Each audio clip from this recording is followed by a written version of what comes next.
சரவணன், தங்கமயில் 2 பேருமே சேர்ந்து பேசிகிட்டு இருக்காங்க. அப்போ தங்கமயில் சொல்கிறாங்க, எனக்கு ரொம்ப வருத்தமாக இருக்குது அப்படின்னு சொல்லிட்டு தேம்பி தேம்பி அழறாங்க. ஏன் என்னாச்சு, எதுக்காக நீ அழற அப்படின்னு சரவணன் கேட்குறாரு. இல்லை என்ன நடந்தது தெரியுமா, ராஜி டியூஷன் எடுக்க போகிறத நான் மாமா கிட்ட சொல்லிட்டேன். அதனால் அவங்க 2 பேரும் வந்து என்னை பயங்கரமாக திட்டாங்க தெரியுமா அப்படின்னு சொல்கிறாங்க. அதை கேட்டோடனே சரவணன் சொல்கிறாரு, ஆமாம் நீ எதுக்காக சொல்கிற, இப்போ நாம் ஒரு பிளான் போட்டிருக்கோம், அதை நாம் தான் சொல்லணும். இன்னொருத்தவங்க சொன்னால் அது தப்பாக தான் இருக்கும். நாம் தான் பொறுமையாக எடுத்து சொல்லுவோம். அவங்க சொல்லிப்பாங்கல்ல, நீ எதுக்காக சொன்ன அப்படின்னு சரவணன் கேட்குறாரு. என்ன மாமா நீங்களும் அதே மாதிரி பேசிகிட்டு இருக்கீங்க, நான் ஏன் தெரியுமா சொன்னேன், ரோட்டில் நடந்து போயிட்டு இருந்தேன், அப்போ மாமா பார்த்தாரு, யதார்த்தமாக தெரியாமல் வாயில் வந்துடுச்சு, நான் வேணும்லாம் சொல்லலை அப்படின்னு தங்கமயில் சொல்கிறாங்க. இங்கே பாரு தங்கமயில், என்னதான் இருந்தாலும் நீ அவங்க விஷயத்தில் தலையிடாத அப்படின்னு சரவணன் சொல்கிறாரு. பார்த்தீங்களா மாமா, நீங்களும் அதே மாதிரி பேசுகிறீங்க, நான் வேணும்னு சொன்ன மாதிரி நீங்களும் பேசிகிட்டு இருக்கீங்க.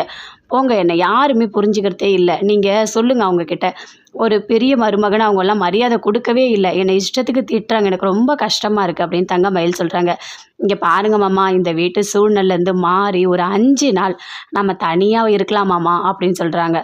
அப்படியா, எங்கே, இல்லை நம்ம எங்கேயாவது வெளியே போகலாமாம்மா அப்படின்னு சொல்கிறாங்க. இரு அப்பா கிட்ட நான் கேட்டு சொல்கிறேன் அப்படின்னு சொல்லிட்டு சரவணன் சொல்கிறாரு.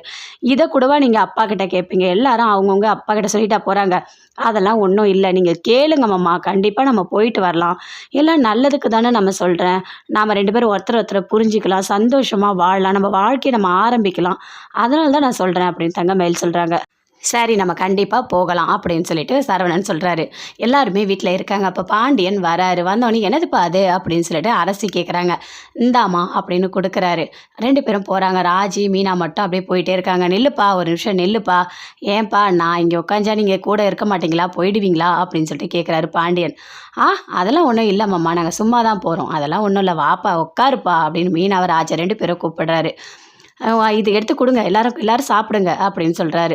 என்னது இதுவா அதிர்சம், ஓ அதனால தான் ராஜிக்கு என்ன பிடிக்கும்னு கேட்டிங்களா அப்படின்னு சொல்லிட்டு பாண்டியன் கிட்ட சொல்கிறாங்க. ஆமாம் சாப்பிடுப்பா, இல்லை பரவாயில்ல எனக்கு வேண்டாம் அப்படின்னு சொல்கிறாங்க. பரவாயில்ல சாப்பிடுப்பா, ஏன்பா உங்கள் அப்பா திட்டினா ஒரு வார்த்தை மன்னிக்க மாட்டியா, அதை பெருசாக எடுத்துப்பியா அப்படின்னு சொல்லிட்டு பாண்டியன் சொல்கிறாரு. இல்லை அப்பா திட்டினா எப்படி பெருசாக எடுத்துக்க முடியும், அதெல்லாம் நான் எடுத்துக்க மாட்டேன், அப்படிதான்ப்பா நான் ஏதோ கோவத்தில் பேசிட்டேன், அதுக்காக என்ன உங்களுக்கு பிடிக்காம போயிடுமா, நீங்கள் சொல்லுங்கப்பா, உங்களை திட்ட வேணான்னு சொன்னால் நான் இனிமேல் திட்டவே மாட்டேன்ப்பா அப்படின்னு பாண்டியன் சொல்கிறாரு.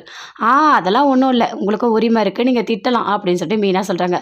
அப்போ இதை சாப்பிடுப்பா அப்படின்னு சொல்லிட்டு கொடுக்குறாரு. எல்லாருமே சாப்பிட்றாங்க. இல்லைப்பா அதுக்காக நான் சொல்லலை, நீங்கள் கஷ்டப்படுறீங்க அதனால தான் வேண்டான்னு சொல்கிறேன் அப்படின்னு சொல்கிறாரு.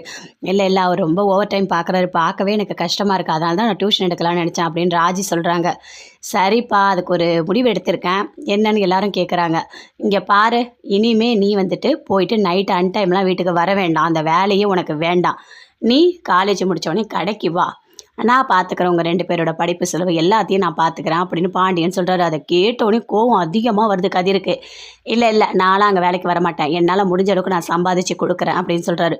என்ன சொல்கிற பேச்சு கேட்க மாட்டேன் அப்படின்னு சொல்லிட்டு கதிரை பாண்டியன் அடிச்சிட்டாரு. ராஜி எல்லாருமே பயங்கரமாக ஷாக் ஆகுறாங்க. எனக்கு இப்படி பட்டுன்னு அடிச்சிட்டிங்க அப்படின்னு கோமதி கேட்குறாங்க. பின்ன வேற என்ன பண்ணுறது, போய் அங்கங்கே கஷ்டப்படாதான்னு சொன்னால் கேட்குறேன், நான் எகுத்து பேசுகிறான், இப்படியேப்பட்ட புள்ள இருந்தால் என்ன அப்படின்னு சொல்லிட்டு பயங்கரமாக